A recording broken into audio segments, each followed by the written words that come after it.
Agora eu vou conversar com a Andréa Marim, que é nutricionista e vai falar com a gente sobre nutrição esportiva. Tudo bem, Andréa? Boa tarde. Oi. Prazer te receber aqui, viu? Obrigada, o prazer é meu.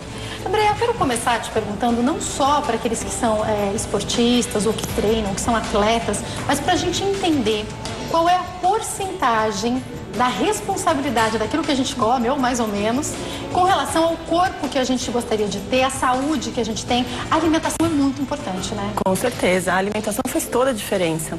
Não só para um atleta, para um esportista, para nós, para as pessoas do dia a dia, a alimentação é tudo. Não adianta você ficar numa academia com o intuito de emagrecimento ou ganho de massa muscular. Se depois você não tiver uma pré-alimentação, pré-treino e uma alimentação pós-treino. Então, assim, faz totalmente a diferença. Você fica 2 horas numa esteira e depois, o que acontece? Não tem uma alimentação adequada, aí você acaba consumindo o que não deve e é o objetivo que você não consegue, você não alcança esse objetivo.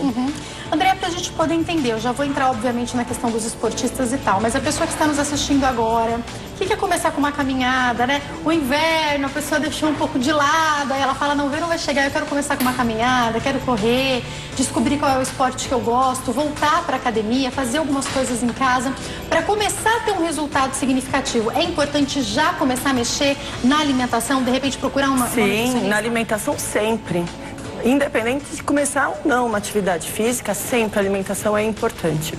Principalmente se agora, eu nunca fiz nenhum tipo de exercício físico, não tem hábitos alimentares saudáveis. Precisa sim conciliar os dois, tanto a alimentação quanto a atividade física. André, explica pra gente um pouco mais sobre, a gente está vendo, por exemplo, as Olimpíadas, é inevitável a gente falar um pouquinho sobre isso agora, pessoas que treinaram muito, por muito tempo para alcançar um objetivo. Alguns se frustram, alguns chegam lá. Com certeza a alimentação deles é diferenciada, inclusive alguns comendo mais do que a gente imagina, né? Muito mais, porque o tempo de treinamento deles, às vezes eles treinam 6, 8 horas por dia. Não tem como eles se alimentarem da mesma forma de um praticante de atividade física que vai para uma academia e fica 1h30. É diferente. Então eles são muito exaustos e precisa assim, não só a alimentação, acaba tendo um valor calórico tão maior, uma necessidade tão maior, que precisa ser suplementado. A suplementação como um complemento, porque só com a refeição fica muito difícil atingir toda a quantidade de carboidrato, de proteína, o que é aconselhável para aquela atividade física. E também a melhor forma, por exemplo, imagina uma maratonista. Vai fazer uma atividade física intensa, vai correr 3 horas, não posso dar alimentação líquida, porque senão ele não vai ter uma digestibilidade boa. Então, assim, para cada atividade física é diferente. A alimentação e a suplementação também. E eles estão bem preparados para isso. E com certeza tem uma equipe, inclusive, de nutricionistas que os acompanham dessa base, né? Agora, para a gente entender, para as pessoas que estão nos assistindo, que já se consideram esportistas, então já estão indo à academia, começaram a fazer alguma atividade, a gente vê muitas pessoas hoje, porque a gente está num momento fitness, em que os artistas postam, blogueiros postam, pessoas ficam famosas por conta da questão fitness. Aí a pessoa fala, já sei, os meus problemas acabaram. Já vi no Instagram, já sei, vou fazer o que fulana fez, o que fulano fez e vou ficar com o corpo igual. Não é assim que funciona, né? Não é, porque assim, tudo depende do seu grau de treinamento e de um acompanhamento nutricional. Para aquela pessoa que vai fazer treino em jejum, vamos pensar, vai fazer o treino em jejum porque queima mais gordura, é legal, mas a pessoa tem que ter um nível de treinamento já bom. E um bom acompanhamento nutricional. Agora, uma pessoa sedentária, que está pesando, está acima do peso. Onde é que tira isso de balé de jejum, gente? Não vai ser bom. Ele não está acostumado. O corpo dele não permite que ele consiga fazer isso. É tudo uma adaptação. Então, assim, eu acho que tudo tem sua hora certinha de estar fazendo, acompanhamento, treinamento. Tem estratégias que são diferentes. O treino em jejum é bom em alguns casos, mas não para todo mundo. Você não pode colocar isso e falar assim, não é bom, todo mundo vai lá e faz, mas não está preparado. O suplemento utilizado de maneira errada. Então, vou dar o exemplo, né? Eu estou malhando, aí eu acho que vai ser bom para mim, o meu professor falou, alguém falou, eu vou lá, compro e começo a utilizar. Pode dar até um efeito diferente do que eu queria? Pode, claro, olha só. Pode dar, assim, você está suplementando de uma forma que tem muito sódio. Pode dar uma hipertensão. Você está suplementando uma proteína desnecessária que o seu corpo não está absorvendo. Vai ser excretado na forma de ureia, pela urina. Vai sobrecarga renal no futuro, porque você não, além de gastar dinheiro, porque é caro, né? Você não absorve aquilo, é eliminado, e você acha que está tendo benefício, e não. Você precisa de outras fontes alimentares. E eu me lembro de um caso que a gente até trouxe aqui na época no programa, do filho de um dos nossos funcionários que começou a malhar intensamente e tal, e ele pediu pro pai dele comprar o tal do suplemento, sem nutricionista, sem nada. O pai dele conta isso, né? Achou que estava fazendo um bem incrível pro filho, foi lá, é caro, né? Comprou todo o suplemento que o filho queria, só que o filho parou de comer. Ele não comia, ele só usava o suplemento. Teve um problema, ficou internado. Porque aí foi um problema no rim, como você falou. Uma tensão incrível. O pai falou, eu achei que eu estava ajudando meu filho, eu podia estar matando. Porque estava fazendo tudo errado, né? Tem que procurar ajuda no profissional, né? Principalmente na cidade, né? Eu atendo bastante paciente, 16, 17 anos, vem magrinho, que querem ganhar massa muscular. Eu não acho que o whey protein, uma proteína, vai prejudicar. Não vai, porque é um aminoácido. Só que, como a gente fala suplemento, é um complemento. Vai suplementar o que você não consegue da alimentação.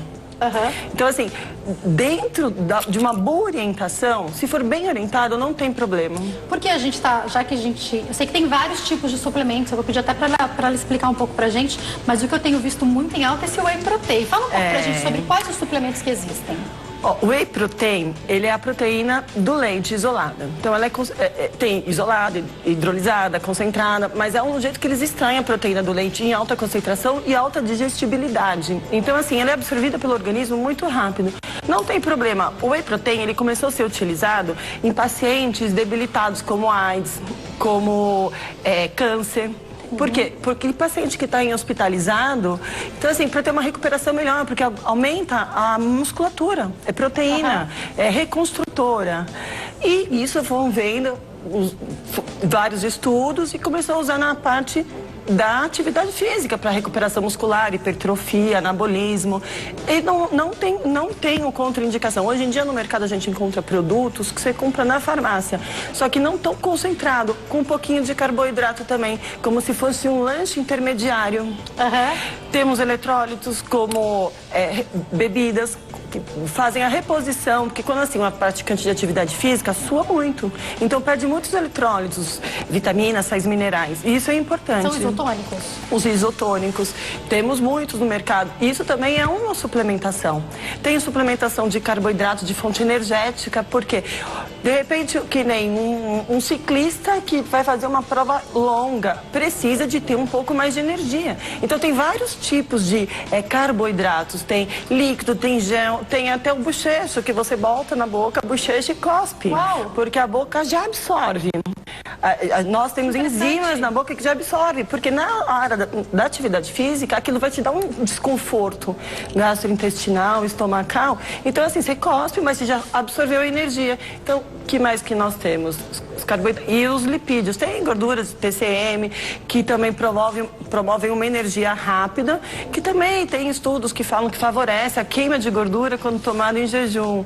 Assim, são várias estratégias. E também tem os que a gente pode combinar todo, fazer formulações com um pouquinho de cada, dependendo da modalidade do esporte. E também do objetivo, e né? do Porque objetivo da pessoa. Exatamente. Uma coisa interessante, esses dias eu estava conversando com uma moça que começou a fazer o treino dela e ela falou, olha, emagreci, perfeito, só que agora eu não tô conseguindo ganhar massa, então eu vou fazer isso. Aí eu olhei pra ela, calma, eu vou no nutricionista, porque pra ela chegar no objetivo dela pode ser completamente diferente da outra pessoa, né? A mesma coisa, a pessoa faz aquela dieta super restrita, 800, 500 calorias, sem nenhum acompanhamento médico nutricional. Então o que ela vai tirar energia dos músculos? Ela emagrece, mas ela perde massa muscular, mas o contorno corporal dela não tá bonito, porque ela continua com gordura, flacidez, celulite, porque fez sozinha, sem acompanhamento. Agora, fala um pouco pra gente. A gente tá aqui falando do suplemento, né? A alimentação, somente, sem suplementação, ela pode fazer com que as pessoas cheguem ao seu objetivo? Sim. Ou geralmente vai ser necessário suplementar? Explica mais ou menos pra gente. Sim, o indivíduo normal, um praticante de atividade física como uma academia, consegue sim. Consegue fazer, consegue pela alimentação, uma boa alimentação, sendo bem focado, determinado, consegue sim. No caso de um atleta que ele treina um pouco a mais, ele precisa de ser suplementado. Fala pra gente os melhores alimentos, por exemplo. Tem alguns alimentos que a gente pode colocar em alta? Tem, claro. Proteína, pra mim, é o número um, é o queridinho, né? Carboidrato precisa, sim. Tem horários do dia que são horários específicos que a gente consegue trabalhar até com alguns tipos de hormônio para diminuir cortisol, que é legal o carboidrato. São todas várias estratégias, mas que é necessário um carboidrato também com bastante fibras, para não ter uma absorção rápida, promovendo saciedade. Frutas, verduras, legumes, isso daí a gente consegue antioxidantes só com isso, só com alimentação. Não precisa de suplementação. A suplementação precisa para quem não se alimenta direito. Complexo vitamínico para quem não se alimenta direito. Mas se você se alimenta bem, sabe, tem uma boa alimentação diversificada, assim, de cores. Esse diversificada foi ótimo, porque às vezes a gente acha que para alcançar o nosso objetivo tem que tirar totalmente alguma coisa. O carboidrato é aquilo que a gente sempre quer tirar, mas tirar totalmente também não é ideal, Não tem necessidade. Né? Você pode ter fontes de carboidrato numa quinoa, numa batata doce, numa batata inglesa, não só no arroz, não só num pão, não só numa farinha de trigo. Tem tantas farinhas, tem a farinha de sorgo, tem tanto alimento bom, só que a gente pouco conhecido, pouco divulgado, é só para aqueles nichos mais específicos. Outra coisa que eu ouvi muito falar, eu queria que você comentasse um pouco com a gente, sobre as frutas e a utilização correta. Outro dia eu estava entrevistando ou conversando com alguém, falando sobre o fato de algumas pessoas falarem, não, à noite eu só como fruta. Mas a frutose também tem açúcar. Sim. E talvez isso possa estar completamente errado, aí a gente tem que pensar pelo índice glicêmico. Tem frutas que têm mais quantidade de açúcar e tem outras que têm menos. Mas também não adianta você comer aquela fruta que tem menos quantidade, mas menos índice glicêmico, mas ingerir ela numa grande quantidade, porque aumenta a carga glicêmica. Então, assim, a fruta à noite, como estratégia, depende do como você se alimentou desde a hora que você acordou. Porque pensa assim, às vezes tem pessoas que acordam 6 horas da manhã e vão dormir às 10. Mas tem gente que acorda ao meio-dia e trabalha a noite toda. Então você tem que ver a rotina da pessoa. Não adianta, não tem receita. É particular, né? Individual. É para cada um, para necessidade e objetivo de cada pessoa, entendeu? Quero caminhar para o fim do nosso bate-papo te fazendo uma pergunta que é sobre algumas situações até um pouco polêmicas que a gente vê. Quando a gente conversa com algumas dessas pessoas fitness, e às vezes você tá lá no salão de cabeleireiro, tem uma lá bem do seu lado, você puxa um papo, conversa, e algumas situações interessantes que eu vi. Geralmente elas estão lá com a marmitinha delas, né? E uma delas comentou comigo, uma das famosas fitness, que não sabe nem que gosto tem chocolate mais. Ela falou, olha, eu nem sei mais que gosto tem chocolate de tantos anos que faz que eu não como. E isso me chamou a atenção porque eu evito, para poder alcançar o meu objetivo, comer muito doce. Mas eu não consigo imaginar, e ela disse que gostava do chocolate, então eu não consigo imaginar a pessoa se colocando na situação de, por uma vida inteira, não comer alguma coisa que ela gostava. Por outro lado, ela está alcançando o objetivo dela. Como pesar isso também é pessoal? É difícil, são pessoas determinadas e que, assim, no começo, você tira todo o açúcar, você fica até com uma abstinência. Sabe, tem às vezes mau humor, mas quando você começa, aquela pessoa determinada, focada, consegue ver o resultado e faz disso a sua rotina mesmo. Você acaba tendo prazer pelo que você come, pelo novo, pelo saudável, pelo que você está preparando novo e não tem vontade de voltar para comer aquela outra coisa. Você consegue num evento, numa festa, mas não, obrigada. Eu já alcancei meu objetivo, por que eu vou retroceder agora? E também porque você perde o prazer. Isso que ela tá falando é interessante, porque o paladar da gente muda um pouco, totalmente muda. Olha, às vezes tem pessoas que falam, eu adorava açúcar, mas fica 2, 3 meses sem. Aí você fala, você acredita que eu tenho preferência pro salgado agora?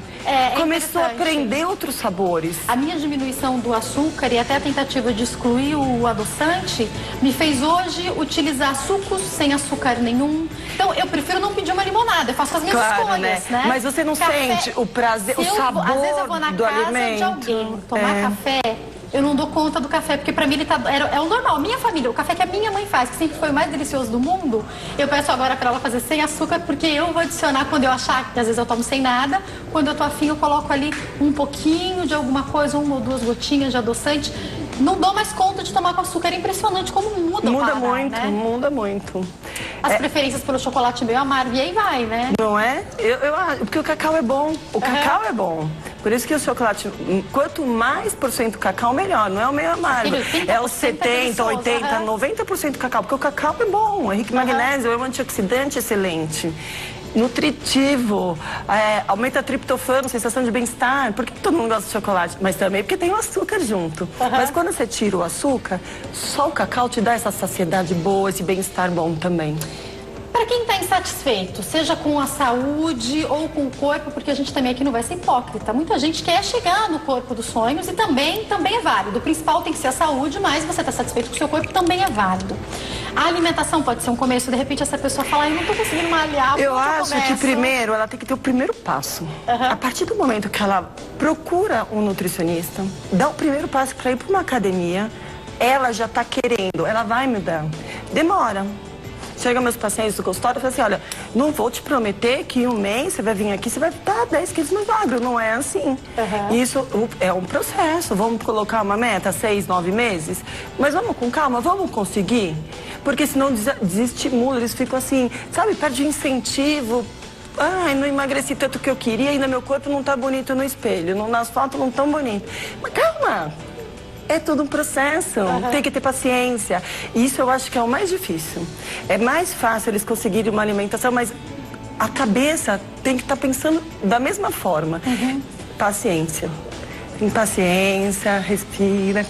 Se alimenta hoje desse jeito, amanhã da mesma forma. Não emagreceu essa semana, o corpo demora para responder. Vai fazendo aos poucos. Porque uma coisa que também vale a pena a gente lembrar é que no começo, ainda mais para quem está com sobrepeso, a perda é um pouco mais rápida. Aí passou um tempo, você fala, nossa, mas agora esse esforço todo para só gramas, não pode desistir por causa disso, né? De jeito nenhum, de jeito nenhum. Como é que é o acompanhamento pra gente finalizar? Por exemplo, para a pessoa que vai no nutricionista com um objetivo, algumas até com o ultimato do cardiologista ou do seu médico, que tem que emagrecer, outras com aquele objetivo de melhorar a saúde, alcançar o corpo ideal. Essa pessoa, ela vai a consultas semanais, mensais, como é que funciona? Então, são vários tipos de protocolo, né? Então, assim, tem pessoas que vão semanal porque precisam ir na semana, que precisa ter aquele acompanhamento, até por causa de questões psicológicas, assim, não afetivas, como que eu posso te explicar? Porque ela precisa ter aquele comprometimento. Eu confesso que quando eu estava fazendo a minha, eu fiz com um nutrólogo, um acompanhamento, no começo eu ia absolutamente todas as semanas pesar. Não, nem era com o médico, era a enfermeira que fazia esse controle, ele conversava e tal. Pra mim foi fundamental, porque eu sempre pensava, se eu sair da dieta eu vou pesar, vai estar mais, eu vou passar vergonha. Mas uma semana eu não gosto que pese toda semana, não. Pra mim eu tenho que pesar uma vez por mês, porque porque quando você emagrece menos que 1 quilo, o corpo ele demora. Vamos pensar assim, ó, você começou uma dieta, uns 20, 30 dias pra ele começar uma dieta normal, uma reeducação alimentar, pra começar a queima de gordura. A hora que ele tá respondendo, na primeira semana você já vai ter essa resposta. Aí você pesa, você fala, não emagreci. Aí a pessoa fala, desisto. Porque tem semanas, gente, eu me lembro, a minha escolha foi fazer a pesagem semanal, porque pra mim ia ser muito importante. Tinha semanas que não acontecia, depende, é muito particular. Entendeu? Mas de fato, tinham semanas que não acontecia quase nada. Você não pode desanimar por causa disso, né? Não, de jeito nenhum. Você chega um paciente pra você, 130 quilos. Como que eu vou prometer que ele vai ficar magro em um mês? Impossível, né? Nem existe isso, né? Não. E nem é tão saudável, né? Muitas vezes, né? De jeito nenhum. Muito rápido. Porque ele tem que aprender. Não adianta eu dar nada muito drástico, porque ele não vai fazer drástico pra sempre. A cabeça dele ainda pensa de outra forma. Tem que fazer ele mudar. É um processo. É um processo. Para finalizar, algumas vezes é preciso a ajuda de um psicólogo também? Você encaminha? Depende da pessoa, precisa. Um paciente chega para mim, primeira consulta, aí eu faço toda a anamnese, não só psicólogo, quando eu acho que precisa, eu com todo jeito, porque as pessoas têm muito preconceito ainda, né? Então eu falo, olha, acho que é legal fazer um acompanhamento, porque tira essa ansiedade e também procurar um endócrino, uma outra especialidade para fazer exames hormonais todinho. Porque de repente um remédio, não que a gente esteja aqui incentivando, mas uma coisa que uma tiroide, e você não sabe, o meu trabalho não tem resultado, porque a tiroide não está funcionando direito. É uma coisa desregulada, então, assim, né? vamos ver os exames? Então, assim, peço os que eu prefiro pra mim, mas peço pro médico complementar com o que ele prefere. Então, Às assim, vezes faz um tá com ansiedade muito alta, como é que vai alcançar o objetivo desse jeito, né? Eu trabalho com bastante fitoterápicos também. Que são excelentes. São fitoterápicos, natureza e bastante suplementação de vitaminas, minerais, aminoácidos, que também ajudam nesse controle de ansiedade, mas nada medicamentoso, que age no sistema nervoso central, que pode não dar nenhuma reação, mas dá um efeito muito bom. Eu gosto muito, assim, meus pacientes... nutricionista, procurando um nutricionista de fato que você confie, que você goste ali no papo, ele vai saber a necessidade de encaminhar para outros profissionais, sim. Né? Se a pessoa não quer ir de também psicólogo, você tem que sentir a abertura dele, né? Se ele vai... Porque ele vai saber se ele vai gostar ou não que você te mande para um outro. Você vai, eu vou te indicar. Porque eu acho legal você passar. Se a pessoa não gosta, também não adianta, né? E eu acho que o profissional tem que ter esse feeling para saber se vai ser na primeira ou na terceira consulta eu dou essa dica. Tem tudo isso, né? Exatamente. Isso. Porque muitas vezes, aliás, eu vou falar que, sei lá, 100% das vezes, comer está muito relacionado com o que a gente pensa e com o que a gente sente, né? Com certeza. Tem uma relação afetiva com a comida, às vezes, né? É afetiva, é social. Você pensa, tudo que você vai fazer, vamos comemorar de alguma forma. Vamos, o Dia dos Pais é um almoço que vai ter agora. Tudo tem relação ao alimento. Vamos encontrar uns amigos. Alimento. Ninguém vai fazer uma caminhada, né? Não, tô com uma saudade. Vamos caminhar. Vamos se encontrar, vamos caminhar. Não, isso não existe, né? Foi um prazer te receber aqui, obrigada. André. Muito obrigada pelos esclarecimentos. Quem quiser entrar em contato, telefone 0 operadora 11 99900 3259 999003259 e tem o site www.andreamarim.com.br, certo? Isso. Mais uma vez, obrigada, André. Obrigada, uma ótima tarde. Viu?